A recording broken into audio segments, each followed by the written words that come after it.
राहुल गांधी आज मां वैष्णो देवी के दरबार पहुंचे।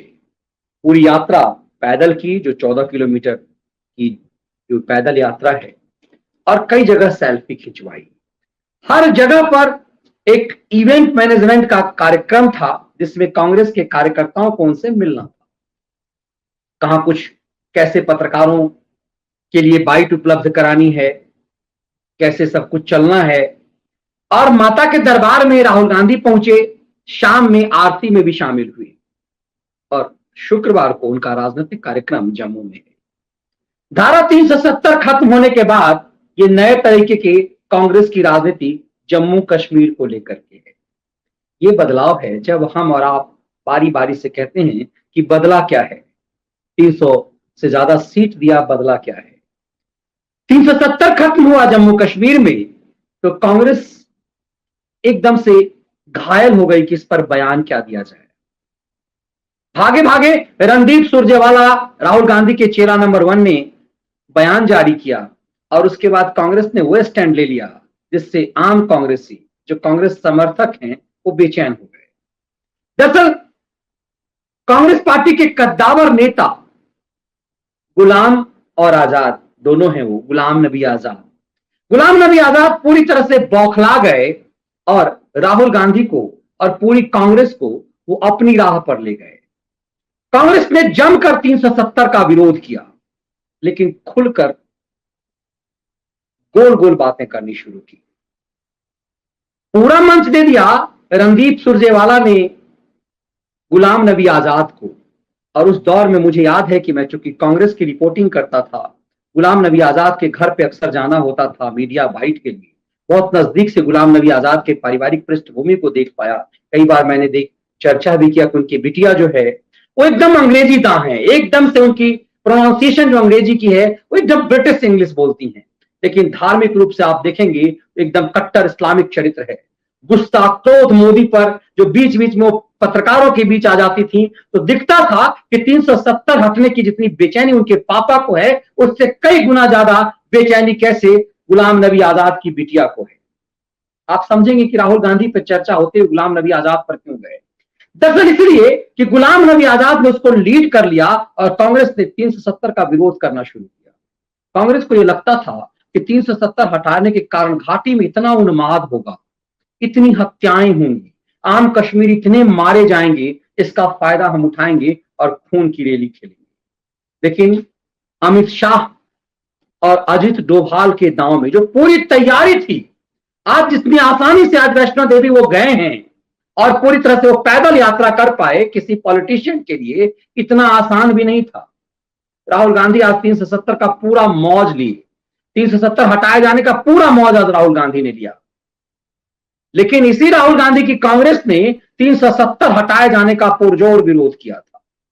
लेकिन जब उनसे पूछा गया कि कांग्रेस की सरकार आएगी तो क्या 370 वापस बहाली करेंगे, जो आपके परनाना ने गलती की, क्या आप वो भी करेंगे? इस पर कभी भी कांग्रेस का कोई जवाब नहीं आया। अब दरअसल पूरी तरह से कांग्रेस जम्मू और कश्मीर की राजनीति बदल गई है। महबूबाओं को हाउस अरेस्ट में रखा जाता है, कहीं एक चू शब्द कोई नहीं बोलता, कोई उनके साथ नहीं आता। पत्थरबाजी गायब हो गई है क्योंकि अमित शाह की जो बिग प्लान रही उसमें यह रहा कि यदि कोई पत्थरबाजी करता पकड़ा जाएगा तो ना सिर्फ उसके पासपोर्ट छीन जाएंगे, उसे कभी कोई सरकारी नौकरी और सरकारी सुविधाएं नहीं मिलेंगी। इसके कारण पत्थरबाजी पूरी तरह से खत्म हो गया। अब राहुल गांधी और कांग्रेस को समझ में आ गया कि कांग्रेस की जम्मू और कश्मीर पूरी तरह से बदल गया है। इसीलिए जालीदार टोपीधारी राहुल गांधी अब माता के भक्त हो गए हैं। ये तस्वीरें पहले कभी नहीं दिखती थी कांग्रेस के किसी नेता की। हाल ही में वो त्रिपुंड लगाए नजर आए। दक्षिण भारत में कई मंदिरों का दौरा उन्होंने किया। आज उत्तर भारत के शीर्ष पर मां वैष्णो देवी के दरबार में भी वो पहुंचे। अच्छी बात है, कांग्रेस के चारित्र्य की बदलाव हो रहा है, भारतीय राजनीति में ये बदलाव। एक समय में इस तरह की एक तस्वीर, जिस तरह के राहुल गांधी के आज सोशल मीडिया पर वायरल हो रहे हैं, ये तस्वीर सांप्रदायिक चरित्र हुआ करता था।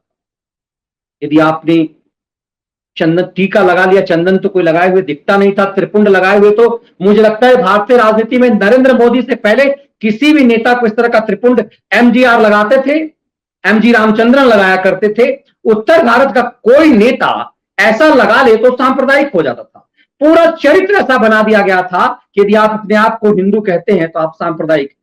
कांग्रेस ने इस तरह से देश का एक तरह से विघटन की, जिस देश का बंटवारा हिंदू मुस्लिम के आधार पर हुआ, उस देश में त्रिपुंड लगाना, चंदन लगाना, पूजा का करना, ये सब एक तरह से अपराध साबित हो गया। और आज जो राहुल गांधी जो तस्वीर दिखाते हैं, कहते हैं कि इसमें कोई पॉलिटिकल नहीं। जब उनसे पत्रकारों ने पूछा तो उन्होंने कहा कोई राजनीतिक नहीं है, ये पूरी तरह से राजनीतिक यात्रा ही है। लेकिन राहुल गांधी ने कहा कि कोई राजनीतिक नहीं है। हाँ, यदि थोड़ी बहुत आस्था, उनसे किसी ने कहा होगा कि आपकी नैया डूब रही है। 2019 में आपने उतावलेपन में कांग्रेस अध्यक्ष पद से इस्तीफा तो दे दिया, 2 साल हो गए, कुछ भी ऐसा करिश्मा नहीं हुआ जिससे कांग्रेस पार्टी आपको चुपके से अध्यक्ष बना दे। हो सकता है मैया की दरबार में मां का आशीर्वाद आपको मिल जाए, मां वैष्णवी देवी का आशीर्वाद मिल जाए और कुछ करिश्मा हो जाए। क्या इन करिश्मों की उम्मीद में गए हैं? क्या ये पूरी तरह से राजनीतिक यात्रा है? ये दिखाने के लिए कि जो जम्मू कश्मीर में बदलाव हो रहा है, ये दिखाने के लिए कि भारतीय सनातनी सोच में जो एक तरह से भारत में एक राजनीतिक विचार जो धीरे धीरे बदल रहा है, जिस हिंदुइज्म को गाली दिया जाता था, इनके तिहाड़ रिटर्न जदा चिदम्बरम ने सुप्रीम कोर्ट में जो हलफनामा दाखिल करके राम और रामायण पर सवाल उठाया था, उन तमाम चीजों का इस वैष्णो देवी की यात्रा से क्या मायने हैं, ये समझ में आएगा। दरअसल एक पहचान राहुल गांधी ने बनाने की कोशिश की है। उनके पहचान का संकट है कि आखिर वो हैं कौन। इंदिरा गांधी के पौत्र हैं, इंदिरा गांधी के पति कौन थे, और कैसे राहुल गांधी कैसे हो गए, उनके पापा गांधी कैसे हो गए, ये पिछले दिनों कुछ सवाल उठने लगे हैं। अब इन्हीं सब चीजों को लेकर के अपने आप को हिंदू साबित करने के लिए राहुल गांधी ये जद्दोजहद लगा रहे हैं।